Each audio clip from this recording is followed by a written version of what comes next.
भाजपा का राज्य भर में एक दिवसीय धरना।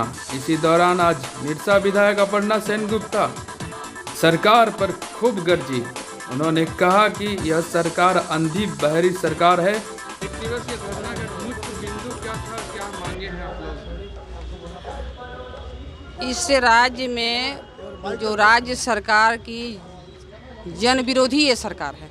जन विरोधी में सब मुद्दा आज 17 सूत्री मांग को लेके हम लोग भारतीय जनता पार्टी इस राज्य में आज का दिन 27 तारीख को प्रत्येक प्रखंड में जनता का मुद्दा को लेके हम लोग एक दिवसीय धरना में बैठे। इसे में हमारे अध्यक्ष जी हैं, बृहस्पति पासवान जी हैं, हमारे प्रभारी जी हैं, तमाम हमारे कार्यकर्ता जी हैं, सब हैं। सबसे एक नंबर में पंचायत चुनाव। अभी कुछ दिन पहले आप लोग देखे किस तरह से एक ऊर्जा के साथ पंचायत में सब तैयारी हो रहा था कि पंचायत चुनाव लड़ेंगे।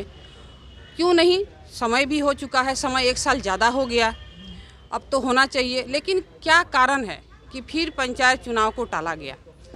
तो हम लोग का मांग है कि जल्द से जल्द पंचायत चुनाव हो।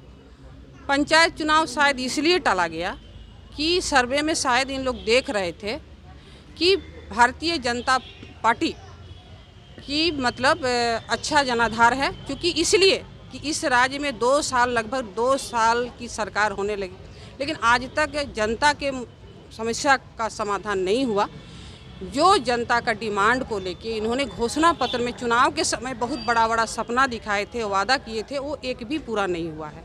इसीलिए शायद पंचायत चुनाव को पीछे करने का काम किए। और अभी जनता आपके द्वार, आपका अधिकार, आपका सरकार को लेके अभी हर पंचायत में जा रहे हैं, कुछ काम नहीं हो रहा है, सिर्फ परेशान हो रहा है यहाँ का इस राज्य का जनता, हमारे निरसा विधानसभा का जनता। सुबह से लेके भागे भागे जाके अपना सब काम, हाँ ठीक है 1 नंबर काउंटर में दे दीजिए पेंशन का, दूसरा नंबर, इस तरह का काम हो रहा है, कुछ हो नहीं रहा है। तो यही एक जनता के पास जा रहा है कि हम काम करने की, अब लगभग 2 साल होने चाहिए, अब हम आपका काम करेंगे, आप हमको दीजिए काम। तो ये सब हो रहा है। दूसरा बात है, आप लोग देखे कुछ दिन पहले कि जेपीएससी का जो परीक्षा में गड़बड़ी हुआ है, ये सरकार का जो जेपीएससी का जो चेयरमैन है, इनका कितना मन बढ़ा हुआ है।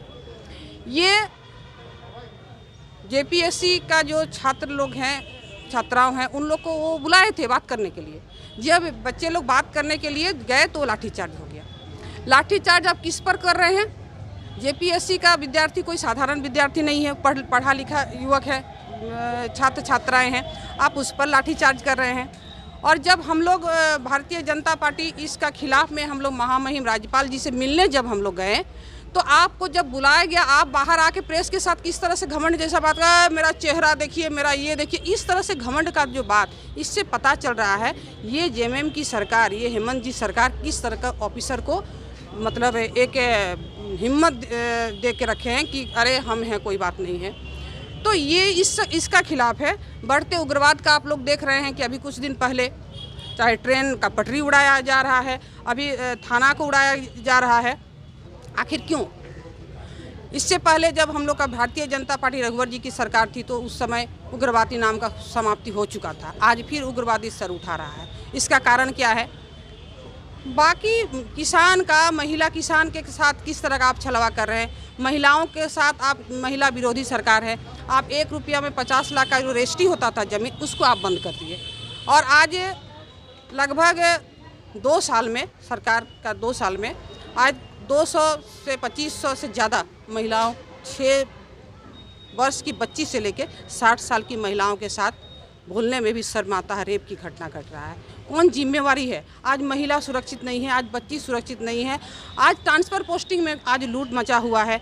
आज बालू और कोयला, विशेष करके जो बालू और कोयला का बात है, आप लोग सब एक भाई मिल के सब एक जगह को संभाल लिए हैं। कोई बालू का अवैध चला रहे हैं, कोयला तो आप लोग देख रहे हैं किस तरह से एकदम धड़ल्ले से कोयला का मतलब अवैध मतलब ये चालू हो रहा है। हमारे निरसा का इसका ये है, निरसा में जब कोई मतलब साधारण एक गरीब परिवार कोई अगर कोयला चुनने के लिए जा रहा है अपना जलावन के लिए, या फिर उससे एक झोड़ा कोयला से उसका रोजी रोटी चलता है, तो अब कापासड़ा में 2 दिन पहले देखे किस तरह से उस पर गोली चलाया गया। एक बच्चा और एक माँ के साथ, महिलाओं के साथ किस तरह से गोली फंसा हुआ सुन रहे हैं, हम लोग जाएंगे देखने के लिए। तो इसमें क्या हो रहा है? आज जीएम ईसीएल का जीएम हो या डीपी हो या सीएमडी कोई भी हो, जिम्मेवार कौन है हम जानना चाह रहे हैं। आखिर जब उस तरह एक जलावन के लिए या फिर एक झोड़ा कोयला में अगर उसका रोजी रोटी चल रहा है, आप उस पर गोली चलवा रहे हैं और वही कापासाड़ा से, वही आउटसोर्सिंग जितना भी कोलियरी से, चाहे राजा कोलियरी हो या कापासाड़ा हो या जितने भी कोलियरी में जो आउटसोर्सिंग, वहाँ से रातों रात हाईवा कोयला चोरी हो रहा है और अवैध भट्टा में खपाया जा रहा है। तो ये कौन कर रहा है? यहाँ ईसीएल में रक्षक ही भक्षक बन के बैठा हुआ है और इस तरह से यहाँ काम हो रहा है। और आप साधारण एक गरीब मतलब महिला और बच्चा पर आप गोली चला रहे हैं। इससे पहले भी इस तरह का घटना, इसका हम पुरतोड़ निंदा करते हैं और जो इस तरह से काम किया है हम प्रशासन से मांग करते हैं उस पर कार्रवाई हो, और नहीं तो हम लोग फिर आंदोलन के लिए बाध्य हो जाएंगे, क्योंकि बर्दाश्त का एक हद होता है। आपको गोली चलाने के लिए कौन सा ऐसा चोरू बच्चा तो क्या चोरी कर रहा था, आप बच्चा के ऊपर गोली चला दिए। और जो असली में जो कोयला चोरी यहाँ हो रहा है उस पर आप मौन साधे हुए हैं। आज ईसीएल में आज हर जगह से हाईवा कोयला निकल रहा है, भट्ठा में जा रहा है, आप इस पर चुप साधे हुए हैं। आखिर क्या हो रहा है? तमाम और बहुत सारे मुद्दे हैं। वो 17 सूत्री मांग को लेके हम लोग धरना में बैठे थे। हमारे यहाँ एमपीएल है। अभी कुछ दिन पहले हम लोग देख रहे थे कि एमपीएल का कोयला कोई गोविंदपुर भट्ठा में खपाया जा रहा है। आज एमपीएल भी चुप है, ये लोग सब चुप है। तो आखिर हो क्या रहा है? कौन इस तरह से कहा? मैं एमपीएल सीईओ से भी बात किए थे, फोनी बैठक नहीं हो पाया था, एक फ़ोन से हमने बोले थे कि आखिर कौन है एमपीएल में जो शुरू से जो पदाधिकारी पुराना पदाधिकारी वहाँ बैठा, हटाइए उन लोग को, हटाइए उन लोग को वहाँ से। कौन कर रहा है? आपसे हम जवाब मांगते। इस विषय में हम सब जगह लिख रहे हैं और मेरा विधानसभा भी क्वेश्चन रहेगा। साथ ही साथ हमारे यहाँ आप बोल रहे हैं, इस सरकार बोल रही है कि आपके द्वार, आपकी सरकार, आपका अधिकार। तो बाराबंदिया पुल तो इस राज्य में ही है। इस राज्य में हमारे निरसा विधानसभा में बाराबंदिया पुल है जो कुछ बीच का पाया धंसा हुआ है, तो उसको भी तो बना दीजिए, तब ना हम जानेंगे कि जनता का हितोषी, आप अधिकार का बात बोल रहे हैं जनता का, तो उसको जल्द से बनवाइए। हमारा रेफरल हॉस्पिटल जो पांडरा मोड़ में अभी कुछ दिन पहले हम डीसी साहब को भी लेके गए थे, आप देख रहे हैं ये जनता से जुड़ा हुआ, जनता का सुविधा से जुड़ा हुआ ये सब काम है, तो इसको कीजिए। तो ये जितने भी डिमांड था, जो आप अभी देखिए टहल में कंपनी का जो पाइप चारों तरफ पड़ा हुआ है और ये लोहा भी चोरी हो रहा है। आज यहाँ से वहाँ से कहाँ से सुन रहे हैं कि टहल कंपनी का मतलब लोहा चोरी हो रहा है। आज ये कंपनी भी सुस्ती में, हम लगातार विधानसभा इसका भी हम क्वेश्चन किए हैं, लगातार इस पर भी हम लोग डीसी साहब से बात किए, कोई कुछ नहीं है। किसी तरह से उसे कंपनी को न बुलाया जा रहा है, न उस पर कोई कार्रवाई किया जा रहा है, न उसको मतलब आदेश दिया जा रहा है कि जल्द से जल्द काम कीजिए। आप सीधे विधानसभा जब हम क्वेश्चन करते हैं, आप बोलते हैं 22 तक पूरा कर देंगे। बस मंत्री, माननीय मंत्री जी, पीएचडी मंत्री का जवाब आता है कि 22 तक हम काम कंप्लीट करेंगे। अब तो 22 आने चला, तो आप कब कीजिएगा? कहीं वैसा काम नहीं हो रहा है।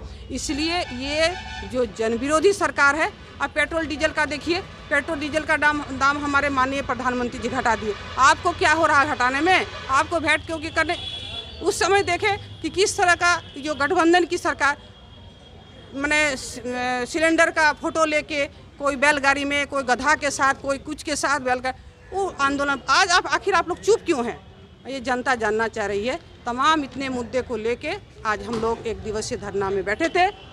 अगर ये सरकार की अगर नींद खुली, ये तो अंधी गूंगी बहरी सरकार है। ये अंधी गूंगी बहरी सरकार को बीच बीच में हम लोग आँख खोलने का काम करते हैं, सुनाने का काम करने का। अब तो आप कुछ बोलिए, गूंगा तो मत रहिए, क्योंकि ये यहाँ का जनता अपने आप को, इस राज्य का जनता ठगा हुआ महसूस कर रहा है। कुछ तो बोलिए, जितना हम लोग भारतीय जनता पार्टी हम लोग मांग किए हैं, इस पर कुछ काम कीजिए। और नहीं तो ये तो सिर्फ एक झांकी था, असली आंदोलन अभी बाकी है। और ये आंदोलन हम लोग सड़क से लेकर संसद तक, विधानसभा 16 तारीख को मेरा शीतकालीन सत्र होगा, और उस दिन हम लोग विधानसभा के अंदर पूरा कैबिनेट के सामने हमने इतना बात को रखेंगे। और ज़रूरत पड़ा तो आप लोग देखते हैं कि मेरा आंदोलन विधानसभा गेट में भी रहता है, और उस गेट में जब हम आंदोलन में बैठते हैं तो हमारे वहाँ से मंत्री लोग, हमें सरकार से कोई एक प्रतिनिधि आके हमको उठाने का काम करते हैं। इस बार तो किसी भी हाल में नहीं हम उठेंगे, और जब तक मांग पूरा नहीं होगा तब तक उसे देखते हैं आपका कितना सम्मान रहेगा। एक विधायक अगर गेट के सामने बैठे रहेंगे, आप सत्र चलाइएगा, आप कहाँ से शोभनीय लगेगा। इसलिए तमाम जितने भी मेरा 17 सूत्री डिमांड है, और हमारे विधानसभा का जो जन समस्या, आप देखिए बिजली का कटौती, अब ट्रांसफार्मर का देखिए किस तरह से तुरंत नहीं लग रहा है। बिजली कटौती जब इच्छा हो रहा है आप बिजली जाके काट रहे हैं। क्यों? आपका घर में परिवार है, बिजली में रहेगा, एसी में रहेगा, तो जिसको आप बिजली काट रहे हैं, हम नहीं बोल रहे हैं कि बिल नहीं देना है बिल देना है, लेकिन हर मंथ आप बिल क्यों नहीं ले रहे हैं? एक बार में हम 10,000, 15,000, 20,000 करके भेज दे, साधारण जनता कहाँ से देगा? आप जाके बिजली काट दे रहे हैं। आप बिजली तो काट रहे हैं, उस पर केस भी कर दे रहे हैं, उस पर फाइन भी करते हैं। तो कितना पैसा का जरूरत है इसी सरकार की? आपको ट्रांसफ़र पोस्टिंग में पैसा चाहिए, आपको कोयला में चाहिए, आपको लोहा में चाहिए, आपको बालू में चाहिए, यहाँ तक कि आप जो बिजली काट रहे हैं उसमें भी ज़्यादा से ज़्यादा फाइन करके पैसा आप मतलब लूट रहे हैं। तो इतना जो डिमांड है, ये जन विरोधी सरकार, ये महिला विरोधी सरकार, ये युवा विरोधी सरकार, ये किसान विरोधी सरकार को हम लोग भारतीय जनता पार्टी बीच बीच में चेताने का काम करते हैं कि जन विरोधी सरकार आप हैं, इसको जल्द से बंद कीजिए और जनता हित में काम कीजिए। धन्यवाद।